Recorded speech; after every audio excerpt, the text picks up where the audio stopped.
নমস্কার বন্ধুরা, তিয়াশাস রেসিপিতে সকলকে স্বাগত জানাই। আজকে আমি নিয়ে এসেছি কুমড়ো আর পাঁচফোড়ন দিয়ে একটা দুর্দান্ত স্বাদের নিরামিষ রেসিপি। বানানোর পদ্ধতি খুবই সহজ, বাটাবাটির ঝামেলা ছাড়াই শর্টকাট পদ্ধতিতে আমার মনে হয় এই রেসিপিটাই সবচেয়ে সেরা। ভাত, রুটি বা পরোটা সব কিছুর সঙ্গে খেতে অপূর্ব লাগে। আপনাদের কাছে আমার একটাই অনুরোধ রইল যে কুমড়োর এই রেসিপিটা বাড়িতে আপনারা একবার বানিয়ে দেখুন, আর তারপর আমাকে কমেন্ট করে জানাবেন যে রেসিপিটা কেমন হলো। আশা করছি রেসিপিটা আপনাদেরও ভালো লাগবে। এখানে আমি বেশ কিছুটা মিষ্টি পাকা কুমড়ো নিয়েছি। এবার কুমড়োগুলোকে এইভাবে একটু বড় বড় করে কেটে নিচ্ছি। কুমড়োগুলোকে আমি এরকম বড় বড় করে কেটে নিয়েছি। পর ভালো করে ধুয়ে জল ঝরিয়ে একটা থালার মধ্যে নিয়ে নিয়েছি। আর নিয়েছি দুটো মাঝারি সাইজের আলুকে এরকম একটু কুমড়োর থেকে ছোট করে কেটে নিয়েছি। আর কিছু ছোলা ভিজিয়ে নিয়েছি, বেশ খানিকটা পরিমাণ ছোলা আমি ভিজিয়ে নিয়েছি। এবার আমি রান্নাটা করার জন্য কড়াই গরম করে দিয়ে দিচ্ছি একটুখানি তেজপাতা আর একটা শুকনো লঙ্কা ছিঁড়ে দিয়ে দিচ্ছি। শুকনো লঙ্কা আর তেজপাতাটা দিয়ে প্রথমে কিছুক্ষণ ভেজে নিচ্ছি। যেহেতু শুকনো লঙ্কা আর তেজপাতা ভাজতে সময় বেশি লাগে, তাই এগুলোকে আমি আগে দিয়ে দিয়েছি। এরপরে আমি অন্য মশলা দেব। শুকনো লঙ্কা তেজপাতাটাকে খানিকক্ষণ ভেজে নেওয়ার পর এবার আমি মধ্যে দিয়ে দিচ্ছি হাফ চামচ মতো পাঁচফোড়ন, আর গোটা জিরে দিয়ে দিচ্ছি 1 চামচ। এবার সব কিছুকে আবারও ভালো করে একটু ভেজে নিচ্ছি। যখন দেখবেন এর থেকে একটা সুন্দর গন্ধ ছাড়ছে, সেই সময় মশলাটাকে নামিয়ে নিতে হবে। এবার আমি ভাজা মশলাটাকে নামিয়ে একটা মিক্সিং জারের মধ্যে ভরে নিচ্ছি। তারপর এটা একটু ঠান্ডা হলে এটাকে গুঁড়িয়ে নেব। ভাজা মশলাটা নামিয়ে নিয়ে কড়াইয়ের মধ্যে আমি দিয়ে দিচ্ছি 3 টেবিল চামচ মতো সর্ষের তেল, একটা শুকনো লঙ্কা ছিঁড়ে দিয়ে দিচ্ছি একটা তেজপাতাকে টুকরো করে, দিচ্ছি হাফ চামচ মতো পাঁচফোড়ন, আর হাফ চামচের থেকে একটু বেশি দিয়ে দিচ্ছি জিরে। এখানে পাঁচফোড়নের থেকে জিরের পরিমাণটা একটু বেশি দিতে হবে। এবার ফোড়নগুলোকে সুন্দর করে একটু ভেজে নিচ্ছি। ফোড়ন থেকে যখন সুন্দর একটা গন্ধ ছাড়বে, সেই পর্যায়ে আলুগুলোকে দিয়ে দেব। দেখুন ফোড়ন আমি খুব ভালো করে ভেজে নিয়েছি। এবার আমি এই পর্যায়ে দুটো মিডিয়াম সাইজের কেটে নেওয়া আলু এর মধ্যে দিয়ে দিচ্ছি।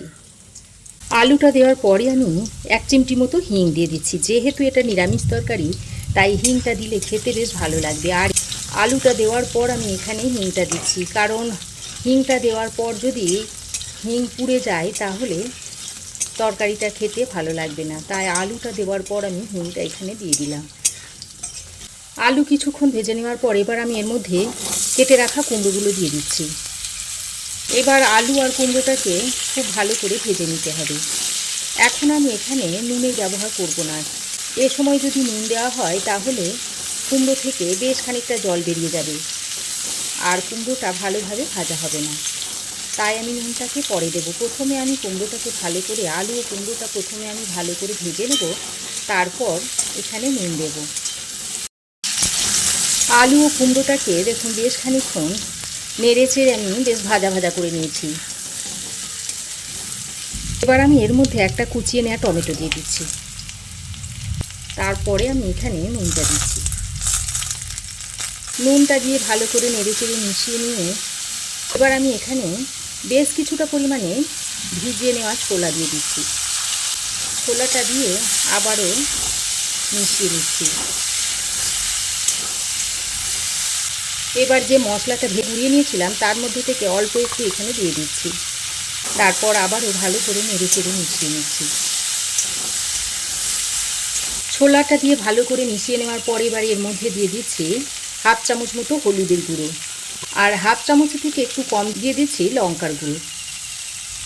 আমি এখানে কাশ্মীরি লঙ্কার গুঁড়োটা দিচ্ছি না, ঝাল লঙ্কার গুঁড়োটাই দিলাম। তবে কাঁচা লঙ্কাও আপনারা দিয়ে রান্না করতে পারেন, তবে সেক্ষেত্রে কাঁচা লঙ্কা দিয়ে যদি রান্না করেন তাহলে রঙটা কিন্তু ভালো হবে না। খেতে ভালো হবে কিন্তু তরকারির রঙ ভালো হবে না।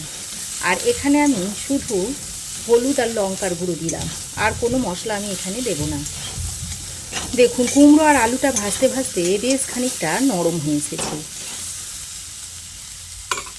এবার আমি এর মধ্যে দিয়ে দিচ্ছি পরিমাণ মতো জল। জলটা দিয়ে আলু ও কুমড়োর সঙ্গে ভালো করে নেড়ে চেড়ে মিশিয়ে নিচ্ছি। তারপর বেশ কিছুক্ষণ রান্না করে নিতে হবে।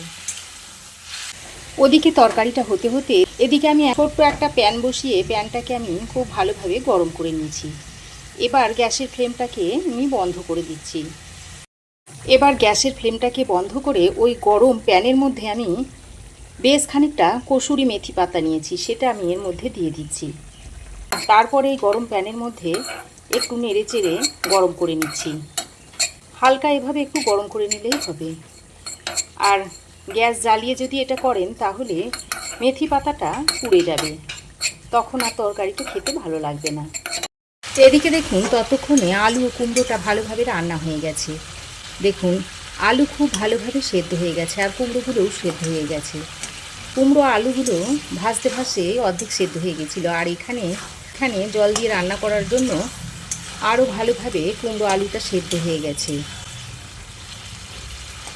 তবে আপনারা যারা গোটা গোটা এইভাবে কুমড়ো খেতে চান তারা এইরকমই রাখবেন, আর যদি একটু মাখো মাখো খেতে চান তাহলে এইভাবে কয়েকটা আলু কুমড়ো খুন্তির সাহায্যে একটু ম্যাশ করে দেবেন, তাহলে খেতে বেশ ভালো হবে। তারপর ভালোভাবে নাড়াচাড়া করে নিচ্ছি। এবার আমি এখানে হাফ চামচ পরিমাণ চিনি দিয়ে দিচ্ছি। আর আলু ও কুমড়োটা সেদ্ধ হওয়ার পর তবেই আপনারা চিনিটা দেবেন। চিনিটা দিয়ে আলু কুমড়োর সঙ্গে আবারও একবার ভালো করে নেড়ে চেড়ে মিশিয়ে নিচ্ছি। এবার যে বাকি ভাজা মশলার গুঁড়োটা ছিল সেটা এখানে দিয়ে দিচ্ছি। যে কাসুরি মেথি পাতাটা ড্রাই রোস্ট করে রেখেছিলাম সেটা হাতে নিয়ে এইভাবে একটু গুঁড়ো করে দিয়ে দিচ্ছি। এবার আলু ও কুমড়োর সঙ্গে ভালো করে নেড়ে চেড়ে মিশিয়ে নিচ্ছি। আর দেখুন এর একটা এত সুন্দর স্মেল ছড়াচ্ছে।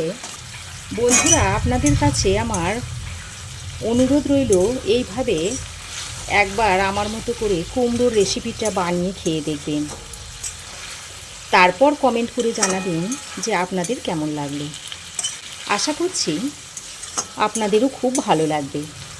দেখুন সব কিছুকে একসঙ্গে নেড়ে চেড়ে মিশিয়ে নিলেই তরকারিটা একেবারে রেডি হয়ে যাবে। আর গ্যাসের ফ্লেমটা বন্ধ করে আরও কিছুক্ষণ রেখে দেওয়ার পর তরকারিটা আমি আপনাদের সার্ভ করে দিচ্ছি। দেখুন কি সুন্দর দেখতে হয়েছে। দেখুন তো রেসিপি কেমন লাগলো অবশ্যই একটা কমেন্ট করে জানাবেন। ভালো লাগলে একটা লাইক ও শেয়ার করবেন।